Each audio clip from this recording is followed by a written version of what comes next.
Hello and welcome. In today's video we're gonna do something that I know, and you also probably know, that I should have done a long time ago. And that is we're gonna build an audio probe. Now you might ask yourself, what is this? It's a tool that you can make yourself to help you check your pedals or amps for where there is a mistake. I'll show you a little bit later sort of how we would use it, but for now let's get into building it. So first thing you're going to need is a audio cable, the kind you use to plug into your guitar. I'm going to use a old broken one. As you can see, the other end is gone, but that's okay because we only need one end, and on the other end we'll have two bare wires. So that's the first thing you need. The next thing you are going to need is a capacitor of some sort. It doesn't really matter as long as the voltage is 400. And that's because if you're going to touch something inside of an amp, then you want it to be able to do that without breaking. I have an old one that I'm reusing, and I've wrapped it in electrical tape because I had to solder on to new leads because they were too short. So this is a recycled thing as well that I'm just using. You also need to wrap it in electrical tape because you don't want to accidentally touch it if you're doing something inside of an amp. That means that you need electrical tape. We're going to talk about that later as well. You're going to need shrink tube, unless you want it to be a little bit clunky and messy. So shrink tube. You're going to need a cable wired alligator clipper thing like this. You can also go with a bare one and just add a cable, but then you need a cable for that. So I suggest just taking one of these and mod it for this. You're going to need some solder, a soldering iron, and then we're going to have to make the actual probe. And you can use a bare wire for this, or you can use one of those wires that are for your breadboard when you go to try things out, little jumper cables. Or you can do what I'm going to do, and that is I'm going to make a probe out of a nail. So you need a nail that is pretty big. This is like a, could it be 7 centimeters long one? It's pretty thick. So we're going to use this one, and I'll show you how to turn this into a probe. But you can use another size. It doesn't really matter. What's important is that you do the steps that I'm going to show you. Maybe a little bit of extra wire somewhere here and there as well could be good. I have a piece here that I think I'm going to try to use for the probe, but I might have to get a longer piece. We'll see. So let's jump into building this thing, and hopefully you'll build this too. I know at least one of you guys, and I'm talking to you, you know who you are, that might build something and need to check and see where the mistake or where the faulty part is, so that you can remove it or replace it or fix the mistake. And so this is just going to be an easy way to do that. So let's jump into it. Okay, so first off, here we have the wire, and if you need to, because you don't know, figure out which one is the ground, because we're going to start with the ground. Then you take your multimeter and you turn it over to continuity, and you just check and see which one is the ground. I'm pretty sure it's the white one in this case. So I hold the multimeter to one and then to the other.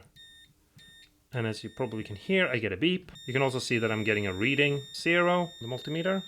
That means that the white one is the ground. So we take our ground wire here. We're going to pull this back. Here we have it. I'm going to see if I can maybe pry this open so that I can get the wire out without having to cut it like this. Wire out there. And put this to the side, and we can reuse that if we need to. And I'm gonna cut this to make it get a nicer area for us to pre-tin, because we need to do that as well. Take our soldering iron and our solder, and we go a little bit of tin on it. And then we take a bit of heat shrink tube piece. See if we can open it up. And we put it over. So then we take our wire. And in this case, it's pretty easy. We have our white wire going to our white wire. I'm going to see if I can maybe just float those two connections together. There we go.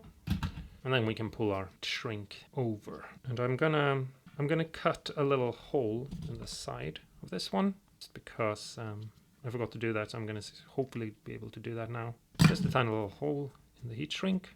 Then I'm gonna pull it over both of them and pull the other one out of that hole, the red wire. Let's see if I can do it. It's going to be a little fiddly, I think.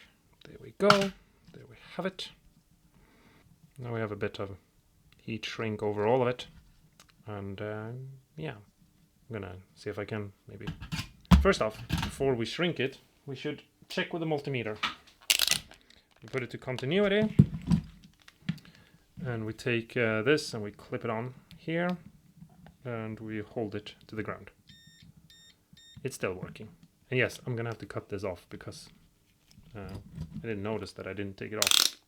So I'm gonna see if I can't shrink this tube down a little bit and maybe twist it around so that it like closes itself up a little, because I did have to cut that hole a little bigger than I actually wanted to. There we go. It doesn't look that neat maybe, but I'm pretty sure it's going to protect everything pretty well. Now we need to add a little capacitor.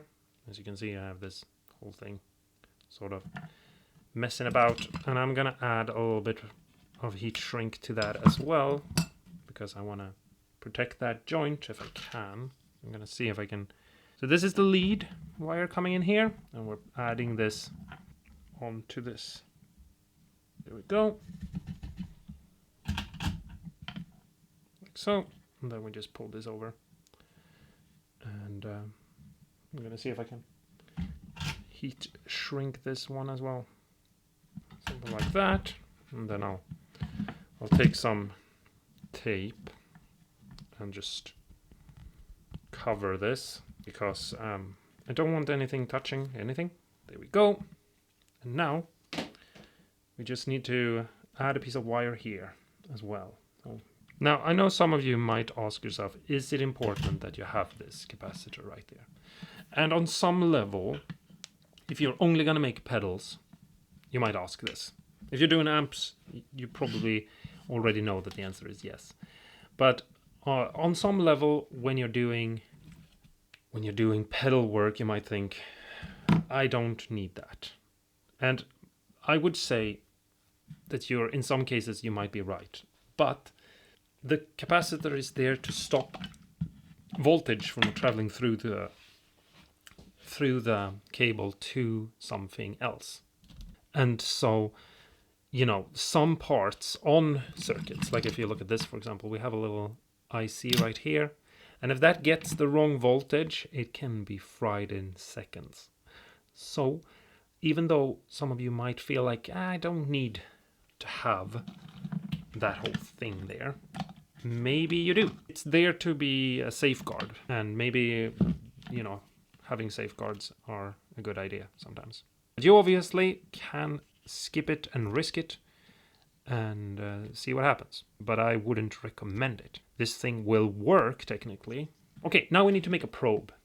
And for that I'm going to use a drill, but you can sand this by hand. But I'll show you with a drill, and hopefully you'll agree with me that that goes a little bit faster. This has a coating. I think it can still be conductive. You can see it's kind of dull. I think it's still conductive. Yeah.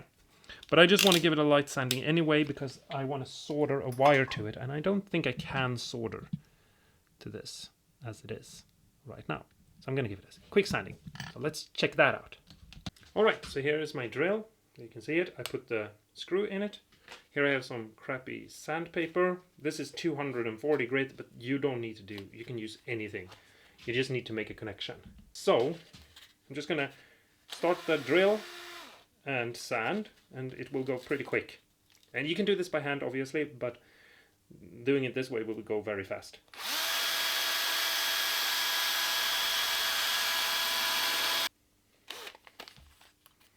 And then I'm going to flip it around and just give it a light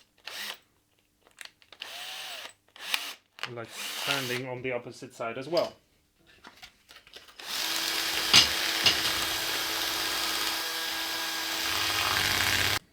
Alright, so now we have our prong, and here is our wire.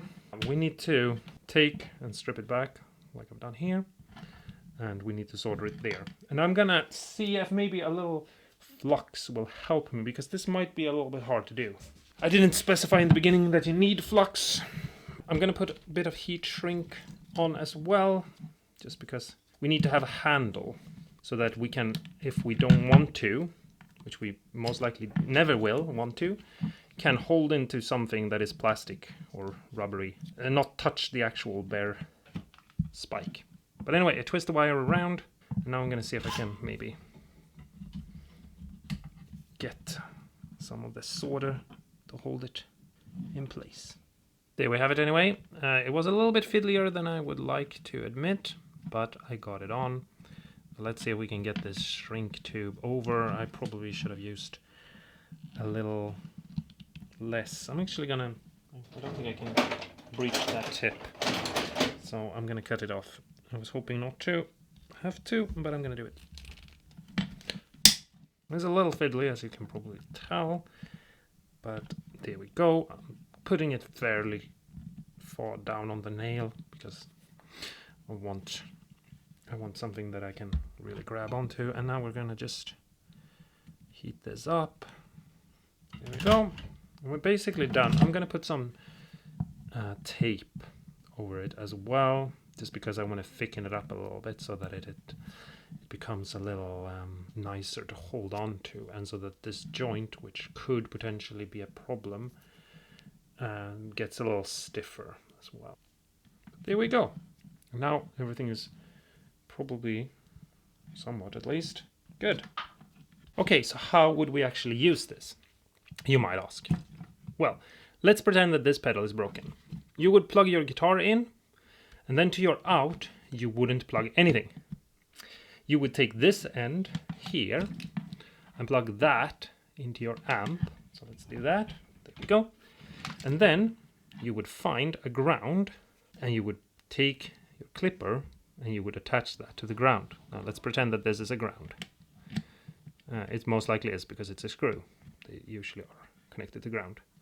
And then you would take your probe and you would put it on the positive of the jack, which we're going to pretend is there.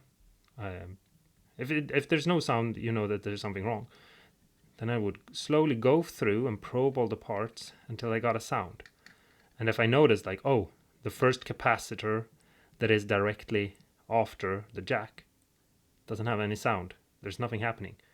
Okay, so maybe there's something before then. Oh, there is sound now when I go past the resistor that is after. Okay, then maybe it's that capacitor. I have sound when I bypass it, but I don't when I don't. So if I take that out and either measure it or check it or whatever and notice that it's broken, maybe I can just replace it. And that makes this a very easy tool to use. I hope you understand what I'm saying, but you basically bypass different parts and you go further and further down the chain until you get back to your guitar signal. If you jump directly to the positive on the input jack, then you'll just get a bypass, basically. So you can just go through all the parts, but you go from the output jack of the pedal where the effect leaves the pedal. And then you notice, like, okay, well, there's something wrong with the capacitor, for example. And yeah, that's an easy way to check. Well, there you have it. I hope this helped. Let me know in the comments below if it did. And until next time, don't forget to stay awesome and cool and go and build this so you can finally fix that one pedal or amp that is broken. I have an amp right there, you might see, that I built this so that I could just try out and see if maybe I can find whatever it is that is broken with it, because yeah, if you've been around for a while, you know that there's something with the spring tank that I need to check out. But anyway, if you like the video, let me know by pressing the like, and yeah, if you're not subscribed, please consider pressing the subscribe button. It's free, and I mean, it depends on if you buy YouTube, then it's not free, I suppose, but you might as well press it. I don't know. Anyway, I'm gonna go because I lost my trail of thoughts and I don't want to start rambling. So, bye-bye!